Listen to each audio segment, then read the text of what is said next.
Sénégal et la France. Le Sénégal vient de perdre 3-1. J'ai avec moi deux supportrices de longue date que j'ai croisées en 2018 en Russie déjà. Et j'aimerais recueillir leur avis sur ce match. Bah, c'est dommage parce qu'on a su gérer la première mi-temps. On était dans une très bonne position, on aurait même pu marquer et être devant sur le score. Mais c'est dommage, on n'a pas concrétisé et ça se paye cash en football. Et Deschamps aussi, il a eu à refaire son classement en deuxième mi-temps et ça n'a pas joué en notre faveur malheureusement. Mais en football, quand tu as des occasions, plusieurs tu les rates, bah on te punit malheureusement. C'est comme ça. Absolument. Et en fait, toi tout à l'heure, tu me disais, si tu n'as pas d'attaquant, tu ne peux pas marquer. Bah oui, en fait, le problème du Sénégal, c'est qu'on n'a pas un vrai neuf. Si tu n'as pas un attaquant, un killer, bah, tu ne peux pas gagner un match, tu ne marques pas des buts. Si tu rates, tu ne marques pas de buts, enfin, tu ne gagnes pas. C'est clair, parce qu'en première mi-temps, on a vu Ismaïla Sarr, Gerson tire sur le poteau, mais tu te dis, mais cadre une frappe. Tu es seul au point de pénalty, si tu la mets, on est fini. Mais on a un but. Un but, s'il te plaît. En fait, je suis tellement dégoûté, j'ai perdu le sourire. Mais le poteau là.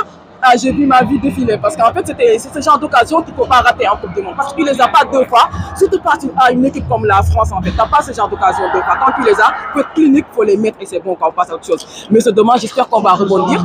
Le prochain match sera contre la Norvège. Bah, on aura démontré que c'était une erreur et qu'on va rebondir, quoi. Voilà. Mais est-ce qu'il y a quelque chose aujourd'hui que vous retenez de positif dans ce match? Bah, en fait, le truc positif, c'est Ibrahim Mbaye. Un joueur comme Ibrahim Mbaye, tu ne le mets pas sur le banc, tu démarres avec lui. C'est pas la mentalité des Sénégalais, c'est un jeune, on le met sur le banc. Mais non, tu démarres avec lui. Et puis, ça aurait fait la différence. On a vu le changement. Ibrahim Mbaye, Iliman Ndiaye, ça a rapporté de la fraîcheur. Il fallait commencer par ça, en fait. Ouais, non, je suis d'accord que, en tout cas, à la dernière canne, je disais, on ne peut pas jouer avec Ismaïla Sarr et Jackson en même temps. Et là, en avant-match, j'avais dit, vu que c'est Ismaïla Sarr, l'homme en forme, je comprendrais qu'il le mette. Il faut le même, mais là, c'est pas possible parce qu'on ne peut pas être sur des courants alternatifs. De toute façon, Iso, même à la CAN, c'était pareil. Il a eu du mal à entrer dans la compétition.